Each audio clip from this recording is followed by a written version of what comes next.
Part 5 of 5. The Seven Archangels Speak by Thomas Printz, copyright 1954. An address by Beloved Archangel URIEL, Angel of Ministration, pages 117 to 142. Beloved URIEL speaks. May 16, 1954. I smile often at people who are so tired and desiring to go to heaven for a rest. What I am describing to you is what we do all the time. This is but a little digest of our activities of an hour. I see the outer mind saying, it does not seem possible, it seems like a fantasy.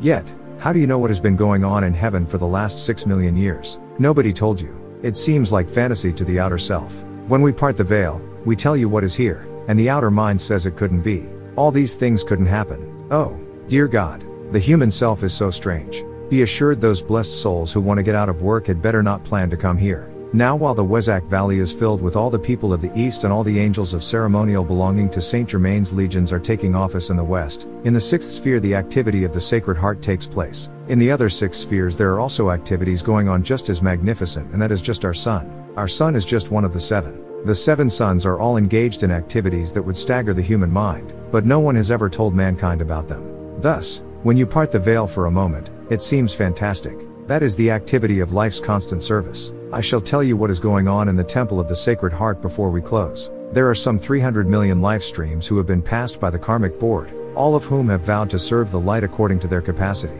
Now you must remember that makes a great difference in what they will do, because the capacity, consciousness, and momentum of some of these is very small, so don't expect 300 million firebrands. If they all serve according to their own light, we will be very fortunate, but many inner vows are never kept. However, they bind the life stream and sometime, somewhere, those vows must be fulfilled. Of these 300 million, about 1 out of every 3 will lose his body before he receives it. This is a sad but true fact. You have your stillborn, your abortions, your miscarriages. You have the many embodied life streams who will rebel furiously at being caused to fulfill the service for which they engage their senses, and so, out of 300 million, not all will incarnate. The beloved Mary told you in one of her first addresses that it is her joy to help the souls to fashion the Sacred Heart. The very best elemental substance of the physical world is used for the heart because the heart is the chalice in which the immortal threefold flame abides. During the month of May, the body elemental, and the soul join in the 6th sphere at this glorious temple of the Sacred Heart of Mary. It is situated in the country. You see, isn't it magnificent? Space does not exist. Now think for a moment in your own consciousness. Dear hearts, your consciousness can create in thought the sun and the moon and the stars. You can just keep on expanding and you can put in as many galaxies and universes as you want. In your consciousness, you can surround your home with acres of ground. You can put mountains in it if you want, and seashore. Well, of course, that is the freedom with which we function in the inner realms. If there is one thing above all else the people enjoy at inner levels, it is this spaciousness of the inner spheres. This Sacred Heart Temple is in what you would call Elysian fields. As you approach it, the fields are covered at this time with beautiful yellow flowers, similar to your daisies with golden centers. Mary's temple itself is Grecian in style, open to the sky and very large, with colonnades covered with pink roses. Coming from all directions through these fields, there are no paths. Knee-deep in these beautiful yellow flowers, are the 300 million souls offered opportunity to incarnate this year. They are approaching this magnificent temple where they will receive the blessing and the substance which will make up their hearts. It will take probably a week to do this,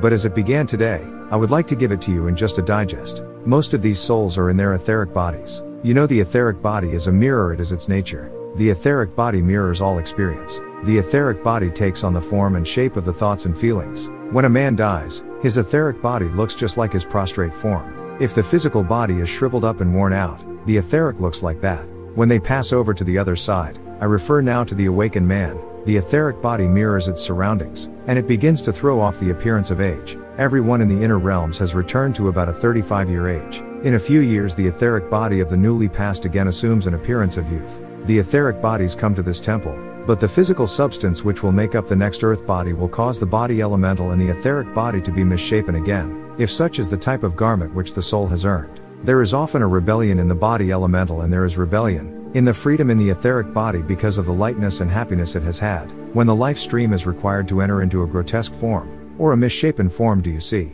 It is our desire, among your many other tasks, if you would make some calls that those who are destined by karma to take imbecilic bodies and forms that are very distorted, might have that karma mitigated. Ask that they come into bodies with at least all their members in working order and with all that you are and all that you have, call for mercy for them. The beloved Mary is wearing soft blue with the blue veil over her head. It doesn't entirely cover her lovely golden hair. It is like a soft chiffon. She is standing toward the front of the temple door and blesses their souls with her hand outstretched, but she doesn't touch them. They walk along and take seats at various places. This will continue on through the day and through the night. Please call to Kuan Yin for mercy for these blessed ones, that each one will get the best body possible. Call for those who perhaps would lose their opportunity to secure a body.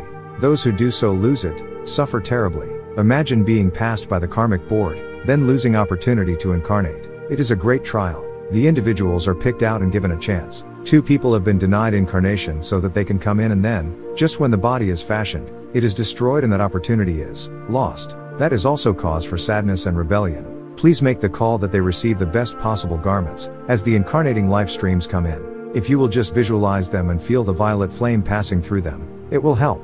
Let me see now what you will do with your aura in the days just ahead. Make it something we can use and remember. Remember, URIEL is no farther from you than a call. Just the silent thought of God will bring me on the instant. I am your friend, I am your servant, I am your companion in the light. URIEL, the messenger of the Most High, I thank you.